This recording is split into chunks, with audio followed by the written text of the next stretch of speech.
Rev it up and welcome to Cars Yeah, show number 1860.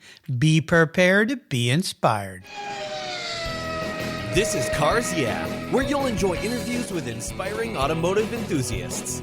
Mark Green is here to provide you with a fuel injection of automotive inspiration.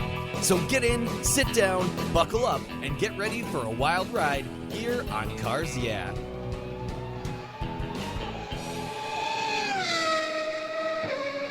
Hello, inspiring automotive enthusiasts, and welcome to Cars Yeah. Today I'm back across the pond. Seems like I've been there many times in the last few months at Newdigate in the UK with a very special guest by the name of Garry Hall. Hey, Garry, welcome to Cars Yeah. Do you have any gear, and are you ready to release the clutch? I am. All right, cool. Now, before I give you a proper introduction, what's one thing that most people may not know about you? One thing that people may not know about me, Porsche interior trimmer. Yeah, pretty worldwide. I think that says it all, really. I think we'll go into that. Well, here's one thing that's really great about today. You guys in the UK are finally getting let out of lockdown from COVID today, right? Yes. Yes. What a relief. Wow. Yeah. We had a nice long pre-show chat, Garry and I, about the effects of COVID on business and still the effect on supply chain and how that makes some things challenging. Of course, all you listeners already know that because you've lived through it. Welcome to a little bit of freedom, or a lot of freedom, Garry. We just got let out as well not too long ago. So it's nice to be free, and hopefully we can all get back to going to car shows and enjoying other people, right? I think that's the one thing I have really missed going to. Like you guys over there, we have Cars and Coffee and all those sort of car events, classic car shows, have all been shut for 18 months. So I'm looking forward to those sort of things getting back up again. Absolutely. Well, let me give you a proper introduction, and we're going to dive into what you do. Garry Hall is the owner of Classic FX, where they combine a qualified engineer's attention to detail with the traditional upholstery skills learned from time-served old-school trimmers who produce Porsche interiors just the way they would have left Stuttgart. Garry and his team have worked with some of the biggest names in the Porsche world. They source or manufacture materials that are precisely recreate the factory finishes in your Porsche. Their attention to perfection and details is unprecedented, from your Recaro seats to your Targa roofs and all your interior needs. My listeners know I love Porsche, so today we're talking about Porsche interiors. What fun. I'll be back in just a minute, but first a word from our valued sponsors. So sit tight, and we'll be right back. One of your vehicle's interior surfaces that gets a lot of abuse is your dashboard. The sun beats down, and those damaging UV rays cause massive heat cycles, resulting in color changes and sometimes cracks. My friends at Covercraft have a great solution for you and for me. Their custom-tailored dash mats protect your dash from heat buildup while providing a stylish solution. You can choose from a variety of styles and colors, including carpet, suede mat, that's the one I have for my vehicles, Carhartt limited edition velour mats, and the Ultimat for trucks and SUVs. Another great benefit of your Covercraft dash mat is that it eliminates the harsh glare the sun produces from your dash to the inside of your windshield, which can make driving a hazard. Covercraft's Dash Mat Design Center is located in Arizona, where they know about harsh sun. I've got a special deal for you. If you use the code YEAH21, YEAH21 at covercraft.com, you'll get 10% off your Covercraft order. That's right, 10% off. Just use the code YEAH21 at checkout. Covercraft, protecting the things that move you. I was talking with a buddy of mine the other day, and he asked me about American Collectors Insurance. He said, "While I listen to you on Cars Yeah, you're always talking about agreed value collector car insurance." Well, I insure all my cars on my regular auto insurance policy, and I've done it for years. Why use a different company for my collector cars? I get a multi-car discount. Isn't that good enough? I suggested he call his carrier and ask how much he would get if his collector car was totaled or stolen. He called back and said, "Boy, that was a scary conversation. The value of my car wasn't even close to what it's really worth." Thank you for the education, Mark. So don't just hope for a fair claim settlement. Be certain and know exactly what you'll receive with an agreed value policy. American Collectors Insurance has been protecting enthusiasts since 1976. Give them a call today for your personal agreed value quote at 866-ACI-YEAH. That's 866-224-9324. Tell them you're a friend of Mark Green's at Cars Yeah. American Collectors Insurance, classic car insurance, designed by collectors for collectors, automotive enthusiasts just like you and me. They're the ones that insure my car. That's American Collectors Insurance. So Garry, we're back. So let's dive a little deeper into the Porsche interior. I want you to share a little bit about how your business was developed, how it's grown. You're worldwide. You're known around the world for the incredible quality that you give to these Porsche interiors, from seats to tops to trunk spaces and liners and everything. So walk us through how your business has evolved. The business has evolved. It's sort of gone full circle. So, trained as a mechanical electronic engineer at university many years ago, while I was there, as you do, you get, what we call in the UK a Saturday job or a part-time job to fund things, get some money in, etc. And I worked at a local trimming company. That went really well. The guy could obviously see that I had an aptitude for that sort of work, and worked there for a while, left university, wanted to do the traveling thing, didn't want to go into the workplace, worked there. He said, come and work for me. So I worked there for about a year, went off into industry after that, and started a company. It became quite big. I moved on from that probably about 15, 20 years ago, and studied that again allowed me to buy Porsches, classic Porsches. So at that time, I trimmed a car using the skills that I'd gained in a sort of an earlier experience, and classic car shows, Cars and Coffee. Who trimmed your car? Well, I did that. Or would you do mine? And then hobby sort of became business, and then. That's how most people evolve, I think. And then we're sort of 10, 12 years later, and here we are. Well, the thing about this is I have a lot of guests that has happened for. And in the past, a lot of times people say, be careful, because when your hobby becomes your business, then the fun goes away, because business is business and there's all these other aspects. Now, it sounds like for you that didn't happen. I get the sense that you really love what you're doing. I do, and I think my customers pick up on that, because I had a passion for Porsches, and then I've had classic Porsches pretty much all my working life. Customers tell me often, throughout a year, would take a year, is that you treat the car as if it's your own, and I do. From the budgetary, monetary terms, what would I do in that situation? Well, I try and economically eke out as much product or as much service as I can from that budget as I would myself. So I look at customers' cars as it's my own, and work on it as my own. So I want the best quality, the best finish, etc.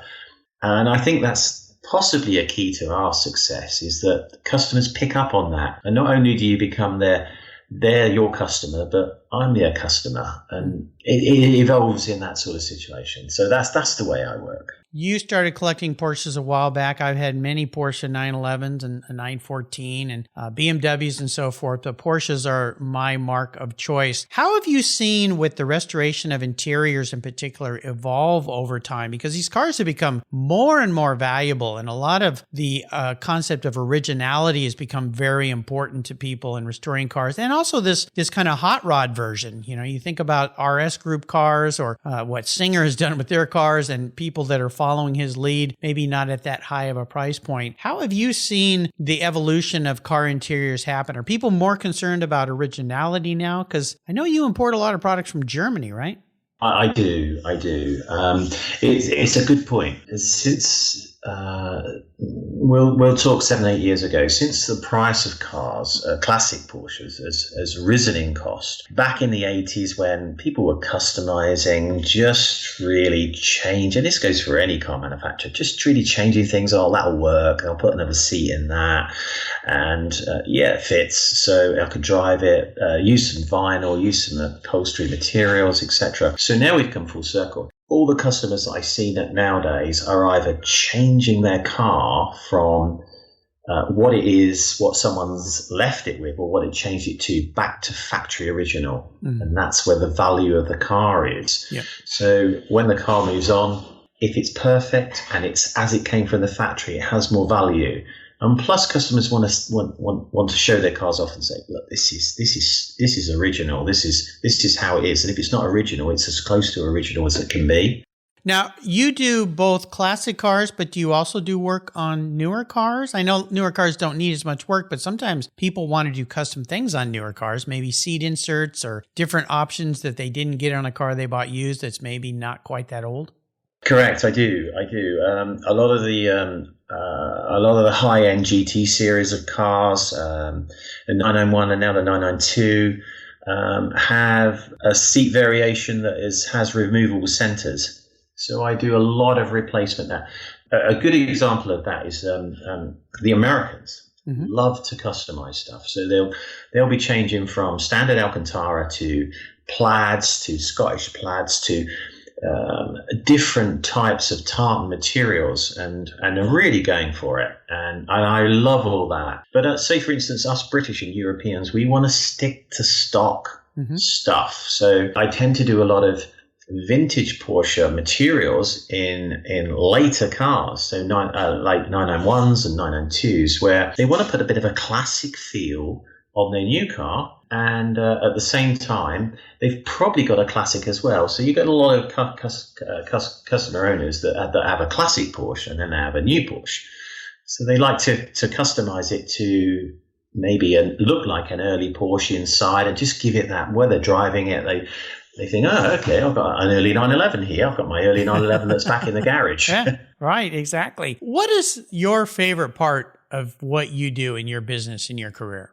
I think my favorite part is I really enjoy, and I specialize on working on really early 911s. So the really early series. So from 65 to say 73, which is what we call short wheelbase and long wheelbase. You call it short wheelbase and long hoods. Yeah, short hood and long hood. So I tend to specialize in those.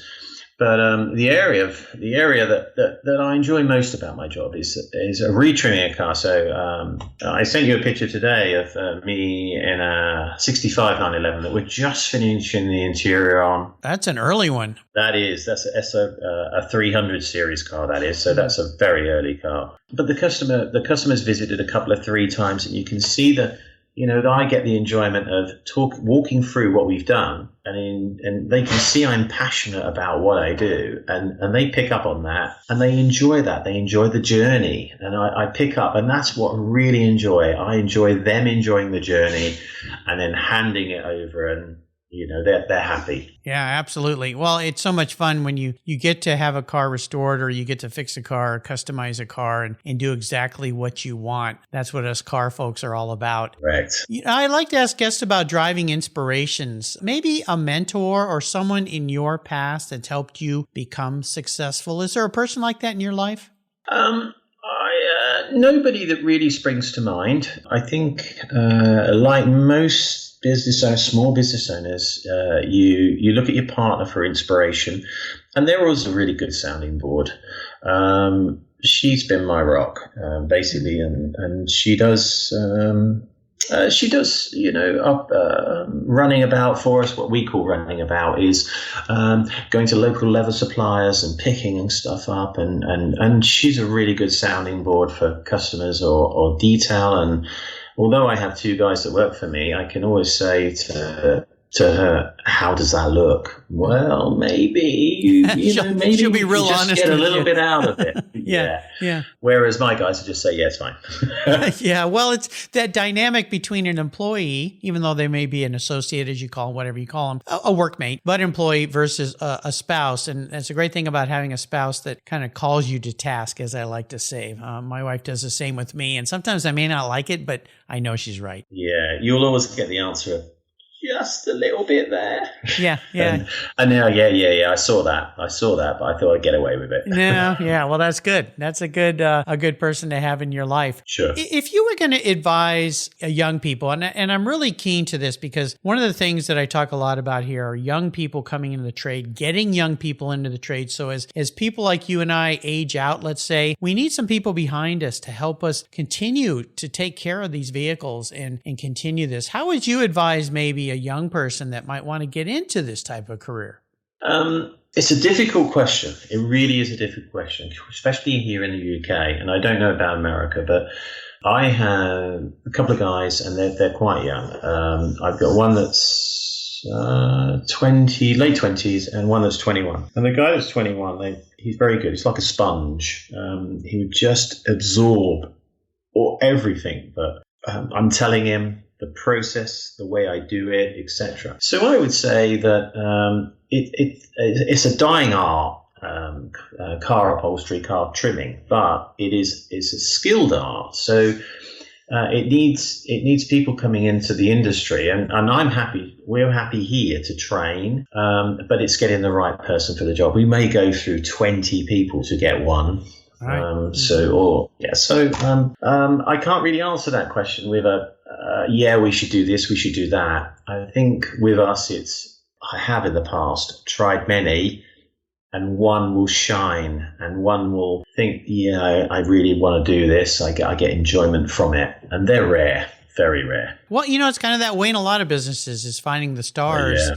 I am involved with a couple organizations, Tech Force Foundation and RPM Foundation. And these are two groups that help young people find careers in the automotive sector, specifically hands-on careers, fabricating, trimming, coach building, all these kinds of things that are somewhat, we'll say, dying arts. Because when you think about in car interiors, and Gary and I were talking in our pre-show chat, my wife recently had an issue with her 2004 BMW X5. The seat overheated and actually burned a hole through the bottom of the seat, or the top of the seat, the leather. Car we've had since new, just the heating element must have gotten pinched or something, and it kind of burned through. And the only way to fix it was to replace the entire seat bottom.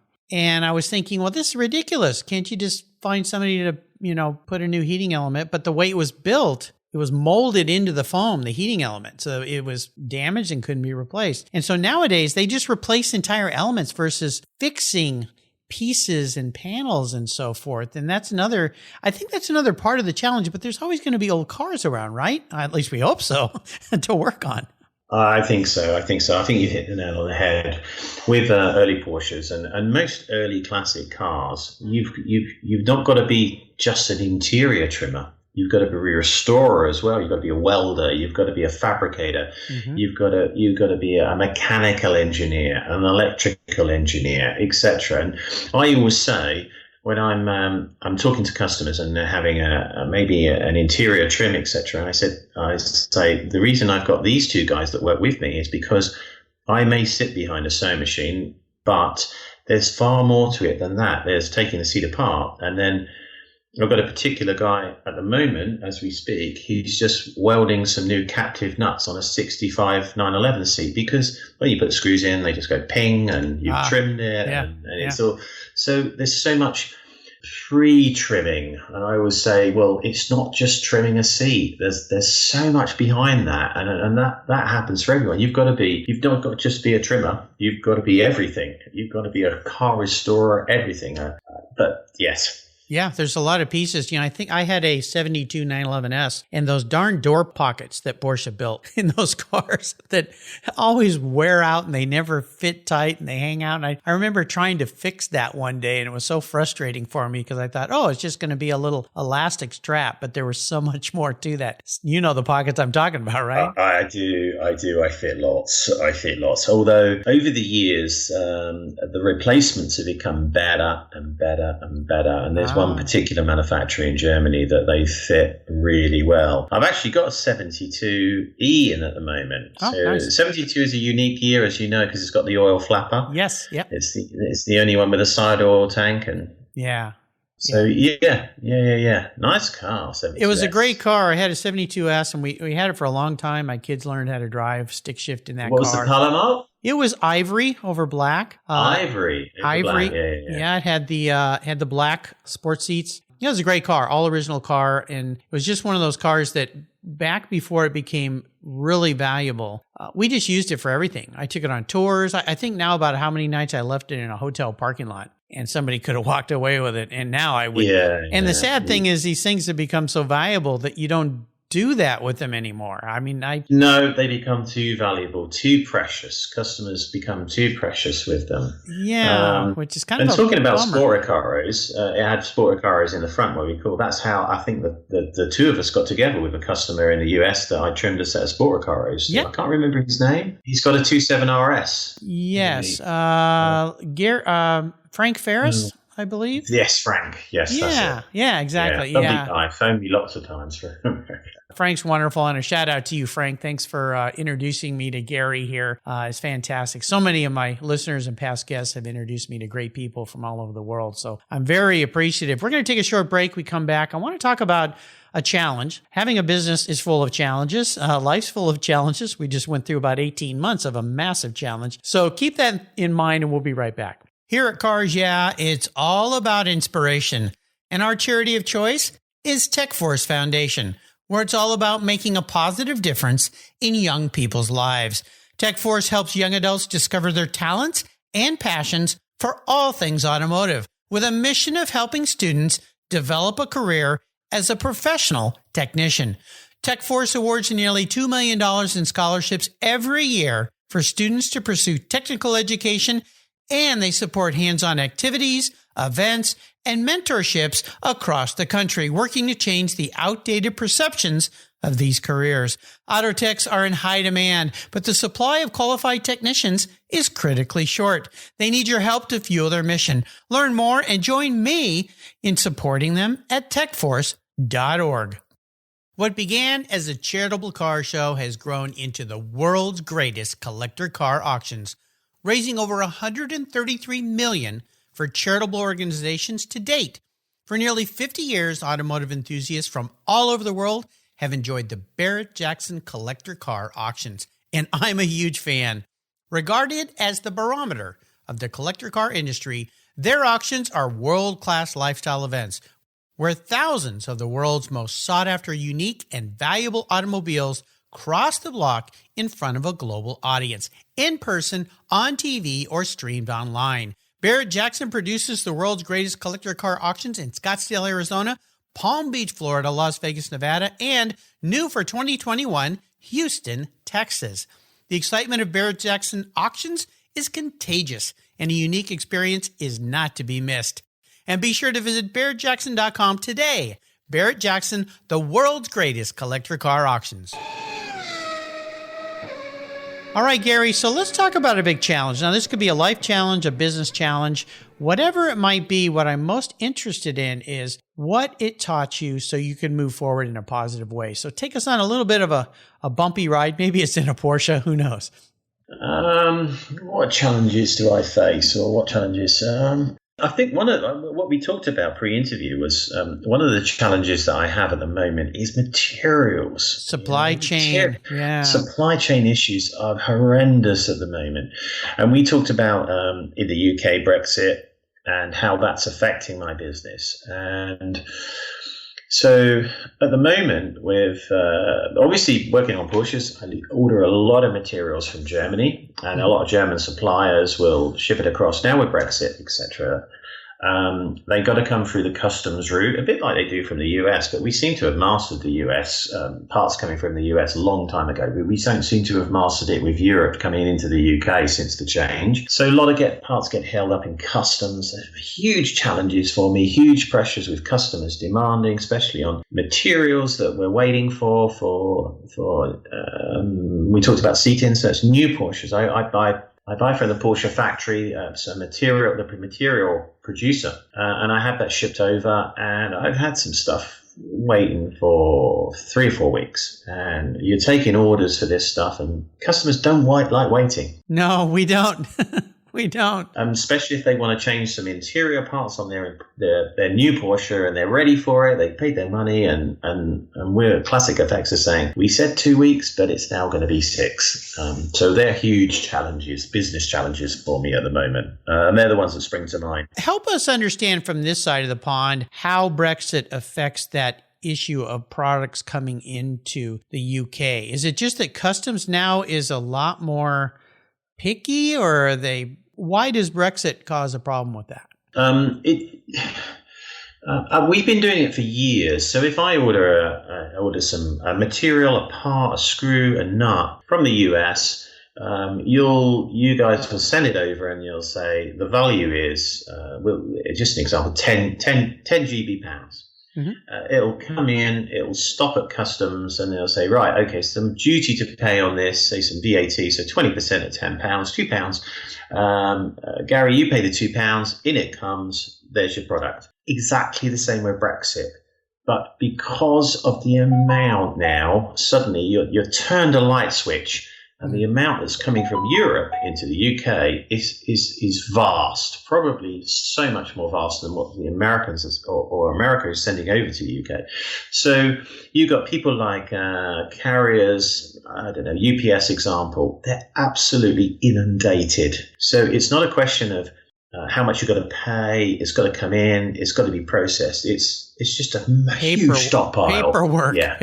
Yeah, it's bureaucracy, right? The perfect storm. Especially with COVID as well, because that's delayed things. So in the UK, where the buzzword is at the moment, it's a perfect storm. It's just all gone wrong.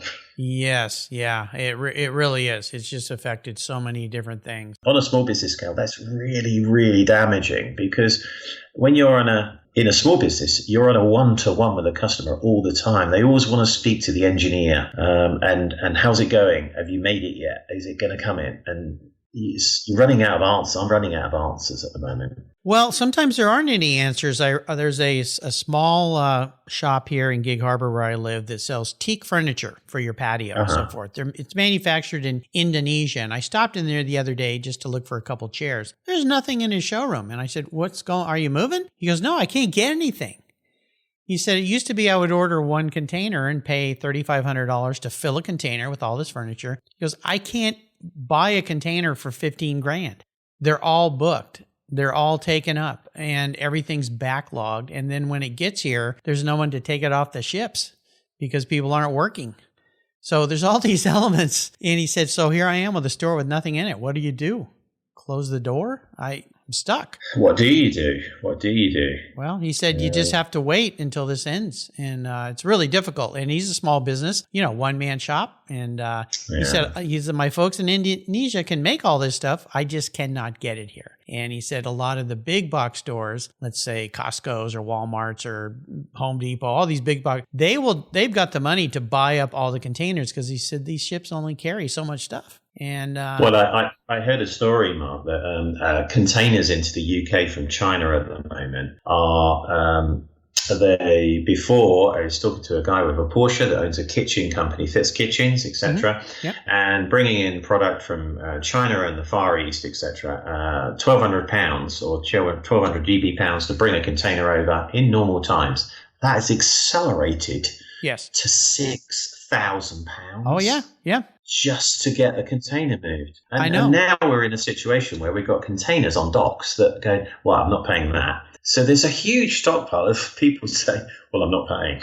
I'm not paying. Leave it. They'll need it. So again, the perfect storm.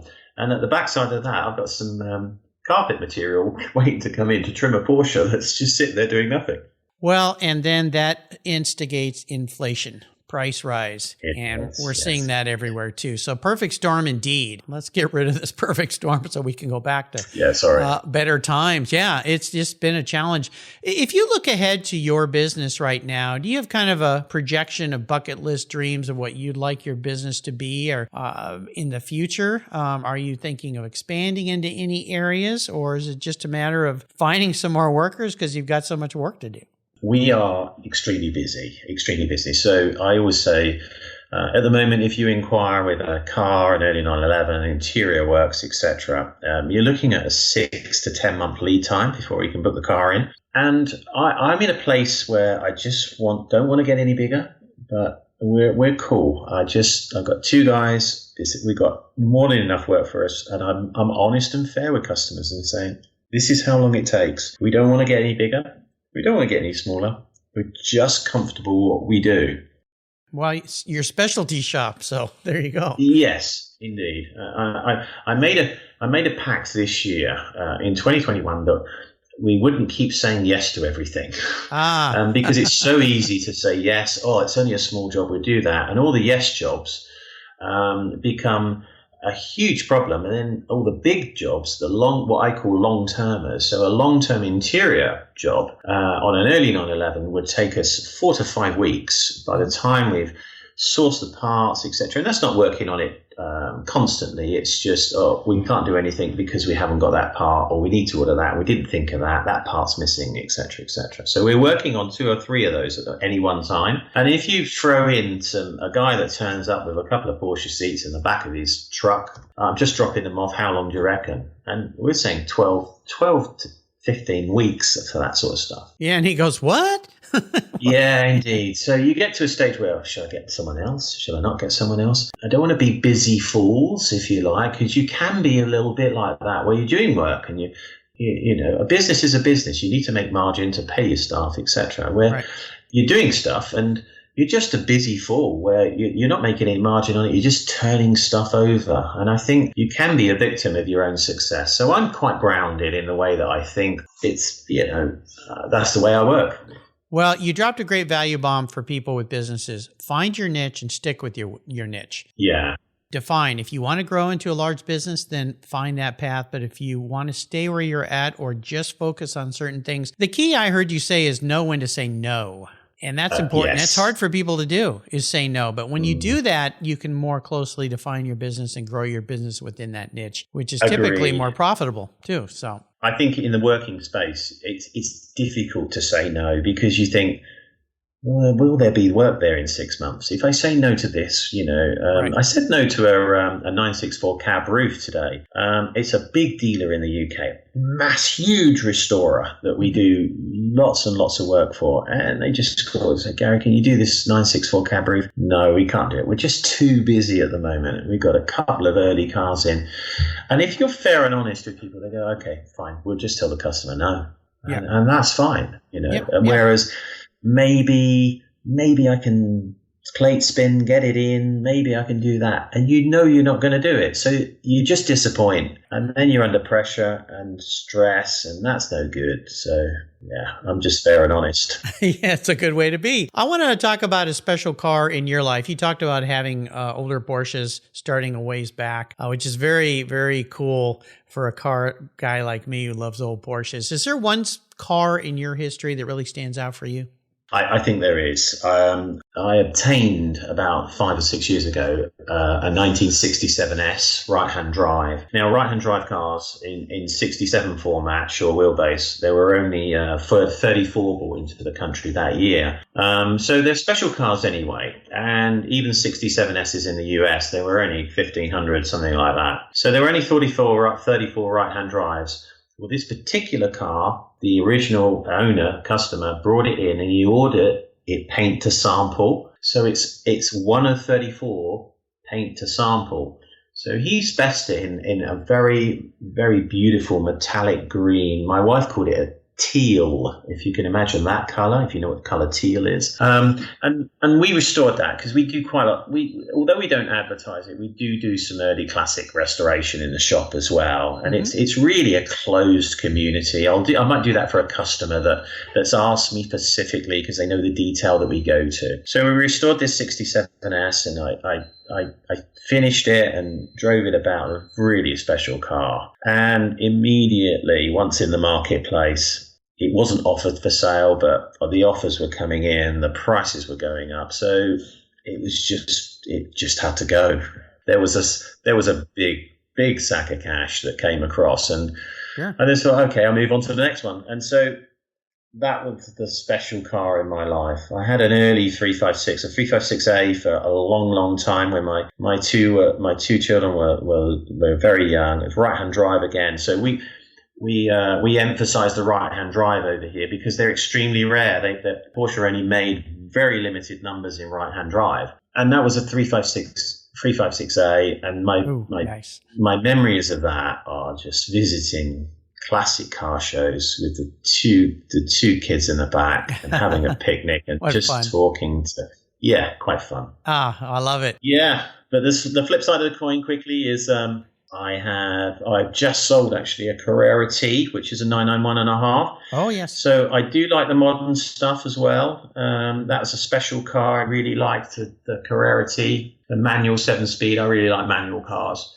But again, I bought that new in 2018, and the prices on them, Mark, have just gone bonkers. I know, it's nuts. So yeah, dealer asked me, I know you've got a Carrera T, is it for sale? I just sold it for not more than what I bought it, but I'd had 3 years motoring and sold it for what I paid for it. How good's that? It's mad. Well, it's a crazy time right now. Absolutely. It is. It is. Yeah, I love those cars. Is that the same in the US as well? Oh, yeah. You yeah. cannot get cars. It's nuts. Yeah. If you look at, especially 993s, for example, even 964s picking up. I have an 87 turbo that was very high back in 2014, 15. Then it kind of leveled off, came down. Now it's back up. So yeah, if you have a special car, like mine is a paint to sample, one of only 3 in a very unique color that's not even a standard Porsche color. It's a metallic pearl orange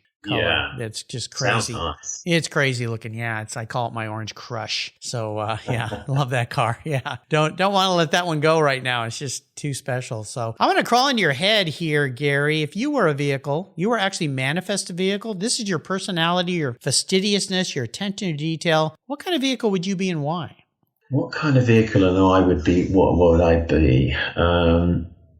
I think I would be, because I'm passionate about Porsches, I think I'd be a 901. The first 911. It's such an iconic car, the really early car. So pre-300 series, so pre-65s, the first cars were 901. And then history will tell everybody that they had to change the branding or the numbering from 901 to 911 because Peugeot had the 901, yeah. blah blah blah blah blah, and that would roll onto the fact that I've never worked on a 901. I've worked on some very very early 300 series. So I think my earliest is 300 and something like 54. So the 54 off the 300 production line, but never a 901. Yeah. Oh, okay. Well, that makes sense. Rare. Yeah, they are for sure. Was there a book that you've read that you'd like to share that you think readers could have some fun with or learn a lot from? I have read a book recently. It's not a huge novel, but once again, I tend to read information, factual things, learn from it. So I'm not a great novelist and story reader. But I read an article. It's like a 30-page article on Porsche tractors and the history of Porsche tractors, because I managed to procure a Porsche tractor. It's called an AP22. No kidding. Got a bit of land here as well. Got a field, needs cutting, so got a cutter, and we've just connected the cutter up to the tractor, and one came up locally. Been looking for one for years. So I've just become an expert on Porsche tractors. So I've just read that book. That's pretty cool. I just watched that new series by Jeremy Clarkson, Clarkson's Farm, where he bought a big farm and typical Jeremy. Yeah, he's got a farm shop, isn't he? And does all that sort of thing. Yeah, I've not seen it, but there's lots of politics involved in what he's doing there at the moment with the local authority. Yeah. Can't do this, can't do that. So that's making news at the moment. Well, it's pretty fun. And if you're a car guy, and whether you like Jeremy Clarkson or not, I know he can be controversial, but I found it to be quite wonderful. I think he poked a little a lot of fun in himself and kind of opened himself up a little bit. And at the end, it had a special meaning for me because my grandparents were farmers and how hard that life is and how he worked so hard this whole first year, had to buy all this equipment, try to grow crops, try to raise sheep. I mean, all this stuff, and ended up making 44 pounds, at the end of the day. And well, of course, he went out and bought a brand new Lamborghini Tractor. So that may have cut into the budget just a little bit. But they're pretty cool. Yeah, I've become a tractor expert overnight. Wow. Okay. Yeah. Well, Porsche built some wonderful tractors. Yeah, they did. I've always wanted a Porsche tractor, and but it would be in Europe. They're quite available, but you've got to drive over there, pick a tractor up. But so, as I said, one came up locally, and it was nice. It was cool. It worked. So, I love it. Yeah. I love it. Great. We're going to take one more short break. We come back. We're going to go on the ultimate drive here with Garry. So sit tight. Keep the seatbelts on. We'll be right back. I've discovered Linkage. It's a new quarterly publication and website that covers the automotive market, driving, restoring, collecting, and discovering your passion for motor vehicles. Linkage is about experiences, opinions, and values. Linkage is an actual informed, reasoned opinion based on first-hand experiences. A talented Linkage team covers the automotive world, the people who share your passion and mine, smart, considered, rational, and experienced opinions, ones you can learn from and grow. That includes our passion that drives auctions and the collector car market.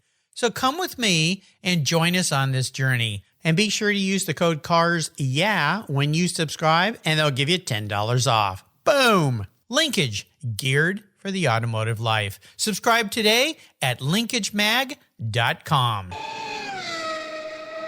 So, Garry, we're going to go on the ultimate drive, which means you get to pick the car, any car in the world. The person you're going to be with could be living or deceased. Where would you be driving? What would this ultimate drive look like for a guy like you? I think I'm going to revert back to a 901, an early 901, 911. And I think driving and sitting in the passenger seat and saying, "Take me round," would be Ayrton Senna. Oh, okay. He Love back it. in the day was an inspiration for racing drivers, and he was driving and winning when I was relatively young, and I just looked upon, and even now, my son, we still follow his career, etc., etc. So an unusual one, but inspirational for me. Well, definitely. Me too. In fact, I've got one of his quotes on my business cards. So I always looked up to Ayrton Senna and just the passion that guy had. And of course, the driving skill, everything about him, quite spectacular. So I hold that true. It'd be pretty cool to be sitting next to Ayrton in an old Porsche and watching his feet, dance the magic on the pedal. So very Correct. Cool. Well, you've taken us on a wonderful ride today, and I want to thank you. Could you share maybe a parting word of wisdom or guidance with us, maybe a success quote or a mantra that you live by? I would say treat your customers as you'd want to be treated yourself. Mm-hmm. And I think that's my philosophy in what I do. And it's always brought me success. It's the golden rule, really. Do unto others as you would have them do unto you. It's pretty simple. Correct. If everybody in the world behaved that way, I think we'd have a much nicer world. That's for sure. Agreed. Yeah, absolutely. It's a great way to live. And obviously, it's a key to Garry's success. Most definitely. How can people learn more about your business? How can people learn more about my business? I'm very much a social media freak. Lots of Instagram. You can link to that via my website. I update my website quite a lot. Not a great Facebook lover, but lots of Instagram. I like Instagram because it's quick, it's instant. It tells people what you're doing. Yes. That capture moment in time. So I really enjoy that. I get a lot of work and a lot of feedback from Instagram. So it's a great platform, and I personally swear by it. There you go. I'll make sure I put links to Classic FX, their website, and their Instagram page. Make sure you follow them, and you can check out the incredibly beautiful work that Garry and his very talented team are doing there at Classic FX. And another quick shout out to Frank Ferris. Hey, Frank, thanks for introduced me to a great person. This is how I get to have so many wonderful, inspiring automotive enthusiasts here on Cars Yeah. So Frank, much appreciated. Garry, thanks for treating me to some wonderful time here this morning. I want to thank you for sharing your business and your life with us. Until you and I talk again, I'll see you down the road. Thanks very much for having me, Mark. It's great to talk to you, and great to talk to somebody inspirational about cars as well. Keep doing what you guys are doing, because you do some spectacular work. This has been fun. Thank you so much for joining us on today's ride here at Cars Yeah. Drive on over to carsyeah.com to find show notes and inspiring automotive fun. Download your free copy of Filler Up, a fun book filled with gorgeous photographs of fuel filler fun, including quotes from more inspiring automotive enthusiasts. Download your copy today, and we'll see you next time on Cars Yeah.